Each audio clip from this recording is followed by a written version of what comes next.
Bismillahirrahmanirrahim. Assalamualaikum warahmatullahi wabarakatuh. Gimana kabarnya Soleha? Sehat ya? Semoga hari ini kita semua dalam keadaan sehat. Kita berjumpa lagi di sini dengan Ibu Rismaningsih di Keputrian 30. Kita memulai lagi setelah penilaian akhir semester ya, Nak ya. Semoga nilainya memuaskan. Kita sedang menunggu rapot ya. Oke, mari sama-sama kita membaca lafaz hamdalah. Alhamdulillahirabbil alamin. Assalatu wassalamu ala asyrofil anbiya'i wal mursalin wa ala alihi wa ashabihi ajmain. Amma ba'du. Hari ini kita bertemu di Keputrian 30. Ibu kasih tema, kita belajar sejarah ya tentang Khadijah binti Khuwailid istri Rasulullah SAW. Jadi dalam kehidupan ini kita harus banyak-banyak mengetahui tentang sejarah ya, karena sebenarnya hakikatnya kehidupan ini senantiasa berulang. Kita belajar dari pengalaman orang-orang terdahulu. Terutama kali ini kita akan membahas Sahabiah Khadijah binti Khuwailid istri Rasulullah. Mari sama-sama kita mulai dengan baca lafaz basmalah. Bismillahirrahmanirrahim.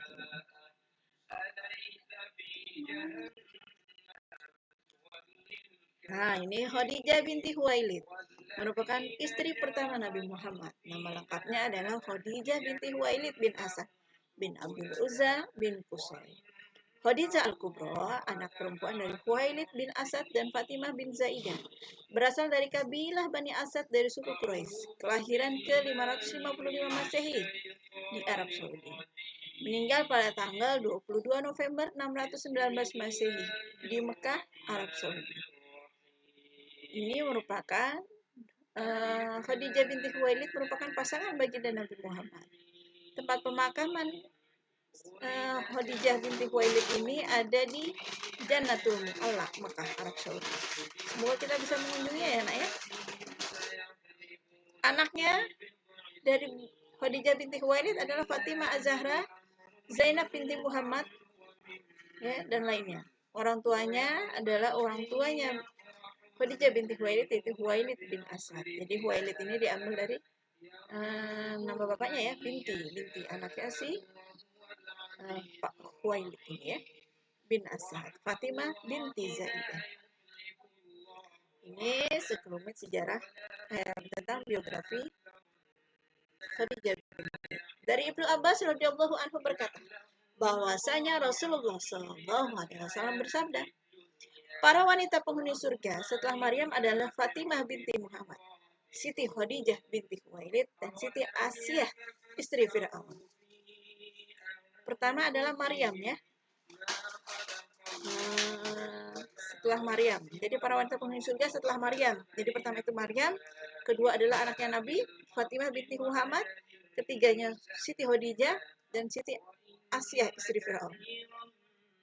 Ini adalah para wanita penghuni surga yang sudah dijamin. Subhanallah, ini sudah dijamin ya. Semoga Allah mudahkan juga surganya kita dengan mengkaji tentang Ibunda Siti Khadijah ya.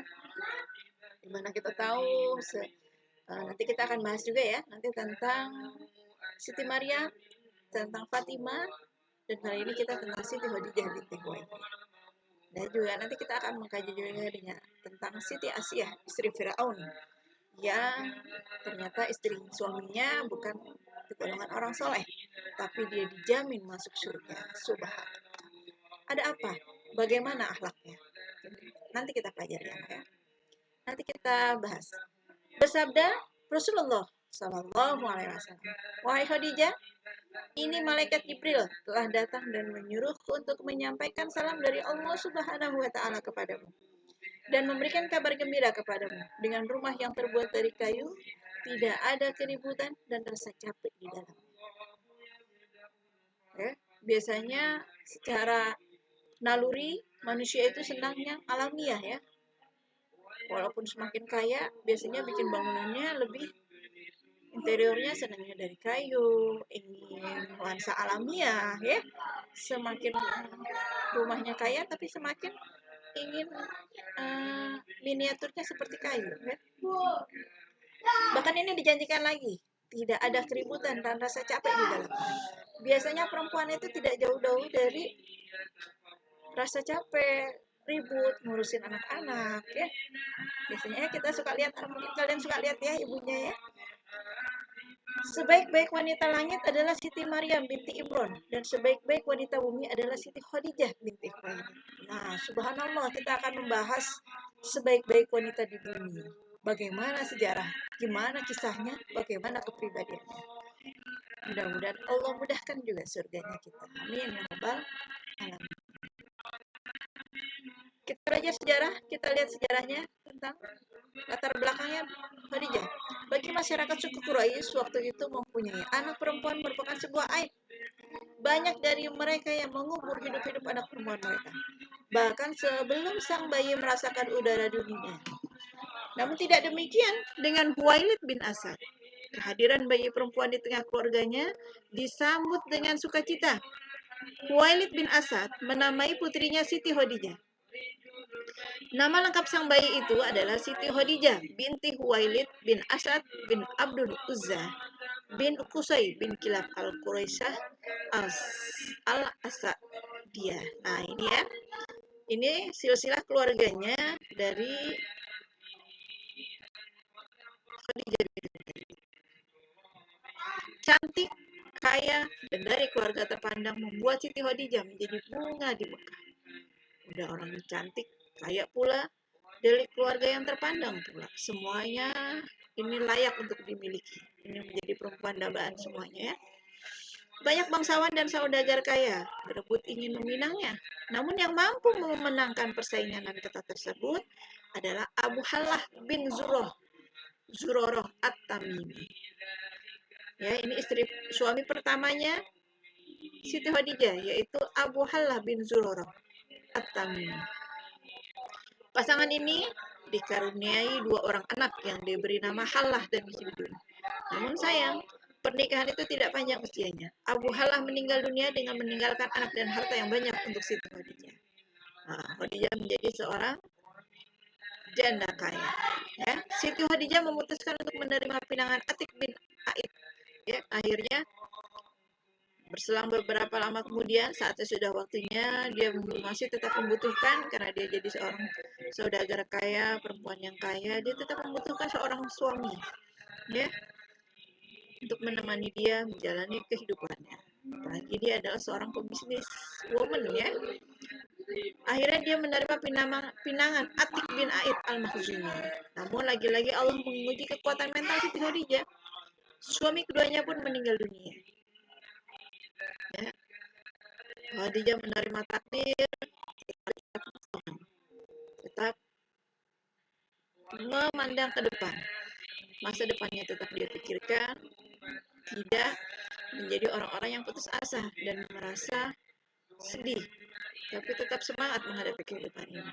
Betapapun ujian terus datang, tapi tetap menghadapinya dengan semangat ya, menatap masa depan yang lebih baik. Karena latih mirrohillah, janganlah kamu berputus asa dari rahmat Allah. Ya. Jadi kita memang dalam kehidupan ini, dalam menghadapi ujian dari Allah, kita diharapkan oleh Allah jangan jadi orang yang putus asa dari rahmat Allah.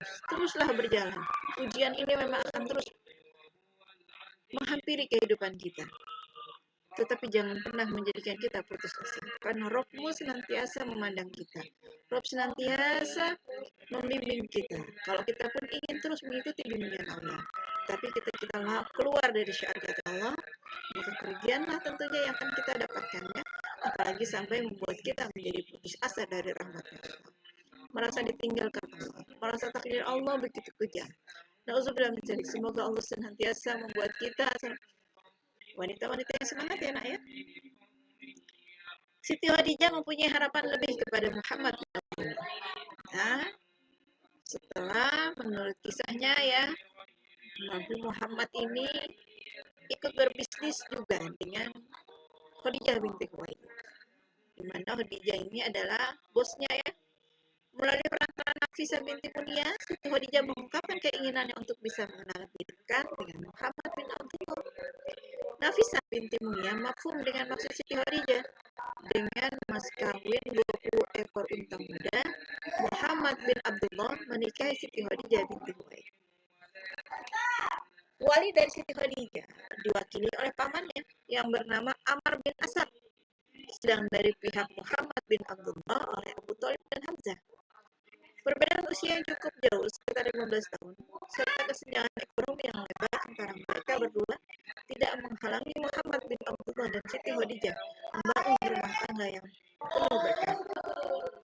Jadi terlebih-lebih ya, menjadi perempuan yang semangat dan kaya raya, dia pun melihat-lihat siapa yang pantas. Bahkan dia ternyata memilih seorang pemuda yang memiliki keimanan bagus, ketakwaan yang bagus. Ya subhanallah. Sehingga hartanya pun dia akan yakin dikeluarkan. Tidak kemana-mana. Karena hartanya insya Allah ada di jalan keridhaan Allah. Ya. Mudah-mudahan Allah subhanahu wa ta'ala mudahkan kita ya Naya. Mudahkan kalian juga yang belum menikah mendapatkan jodoh seorang laki-laki yang baik keturunannya, pencinta ilmu, dan seorang laki-laki yang bisa membimbing kalian menuju ridhonya Allah. Amin. Sekarang kesempatan kita adalah belajar dengan semangat. Semoga mudah-mudahan nanti jodoh kalian yang terbaik, yang soleh ya. Amin ya rabbal alamin. Kalaupun suaminya tidak soleh, kalian menjadi perempuan yang tangguh, yang tetap ada keimanan Allah, sehingga kalian pun tetap berhak mendapatkan ganjaran surganya Allah, mendapatkan tempat yang layak yang Allah sudah siapkan di tempat yang mulia ya. Makanya kita harus banyak belajar sejarah ini, semoga kita menjadi perempuan-perempuan yang mulia. Amin amin.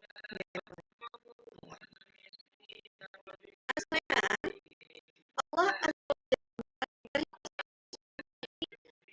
itu Qasim. Itu mengapa Rasulullah juga sering dipanggil oleh penduduk Mekah dengan sebutan Abu Qasim. Abdullah, Zainab, Ruqayyah, Ummu Kulsum dan Siti Fatimah. Kedua anak lelaki meninggal ketika masih bayi. Sebagai istri yang beriman kepada Rasul dan suaminya, Siti Khadijah telah mengorbankan semua yang dimilikinya untuk mensupport misi Rasulullah. Di saat Rasulullah susah hati karena penentangan kaumnya, Siti Khadijah tampil sebagai penenang hati dan pendorong semangat.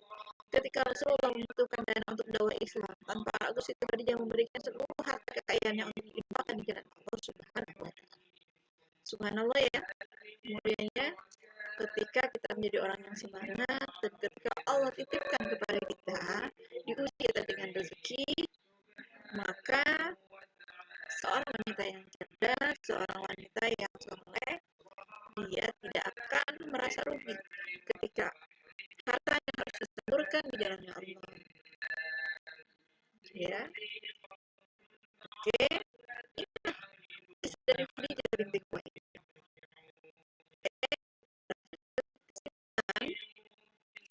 Di kesimpulan Rasulullah wanita dinikahi karena fathah, yaitu pertama karena hartanya, dia dari golongan orang kaya nih. Ya, kalau bisa laki-laki nanti memang harus memiliki dari golongan yang kaya. Minimal kita menjadi seorang perempuan adalah memiliki semangat untuk menuntut ilmu. Jadi insya Allah kaya ilmunya, mudah-mudahan itu pun yang bisa menghantarkan kita, memudahkan mendapat rezeki kita ya. Sehingga mudah-mudahan kita memiliki harta yang baik ya. Karena kedudukannya. Karena kedudukannya apa? Berarti karena perempuan terhormat. Mudah-mudahan itu pun memudahkan kita untuk menemukan juga jodoh kita yang memiliki kedudukan yang baik ya. Maksudnya kedudukan yang terhormat ini bukan hanya memiliki jabatan tinggi tetapi tapi memang memiliki kedudukan yang baik dan ditopang dengan akhlaknya yang baik. Yang ketiga karena kecantikannya. Jadi seorang perempuan sebagaimana kita sering bahas ya Naya, di awal-awal pun kita sudah membahas bagaimana kita harus menjaga diri kita sebagai bukti syukur kepada Allah, tetapi tidak berlebihan, tetap sesuai porsinya, jangan terlalu berlebihan, jangan juga sampai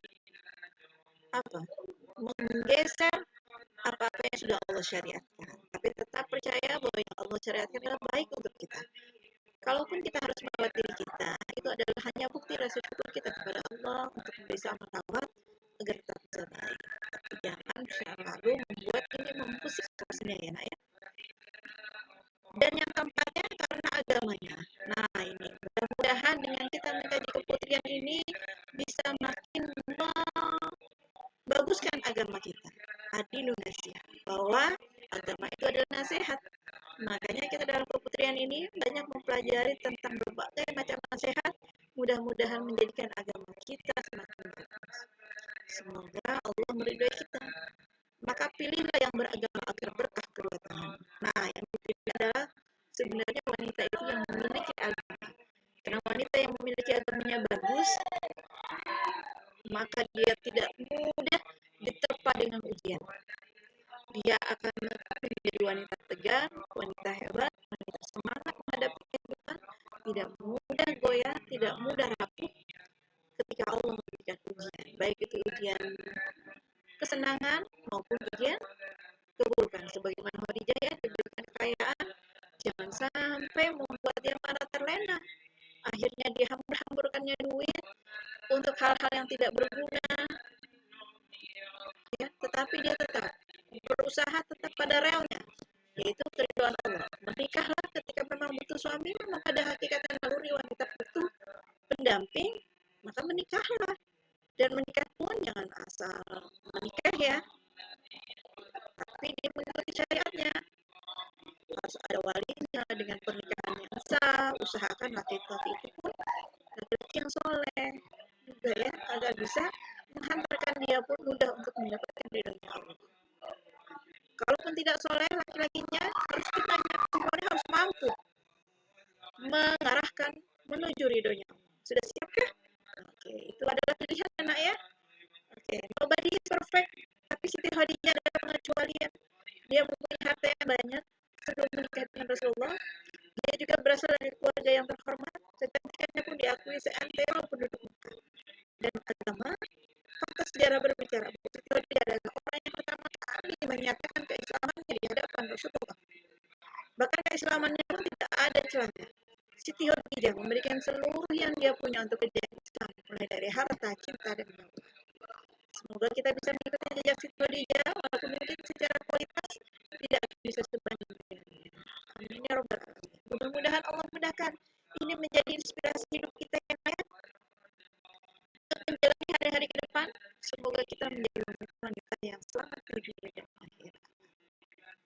Sedikit sudah Ramadan, begini kasih hati Rasulullah pada tahun Ramadan. Sayyidatuna Khadijah, Siti Khadijah wafat pada hari ke-11 bulan Ramadan, tahun ke-10 kenabian, 3 tahun sebelum Rasulullah hijrah ke Madinah. Khadijah wafat dalam usia 65 tahun, saat usia Rasulullah sekitar 50 tahun. Anak soleha, terima kasih sudah menyaksikan, semoga menjadi inspirasi hidup untuk kita semuanya ya. Mari kita tutup dengan baca hamdalah, alhamdulillahirabbil alamin. Kafaratul majlis. Subhanakallahumma wa bihamdika asyhadu an la ilaha illa anta astaghfiruka wa atubu ilaik. Wabillahi taufiq wal hidayah. Wassalamualaikum warahmatullahi wabarakatuh.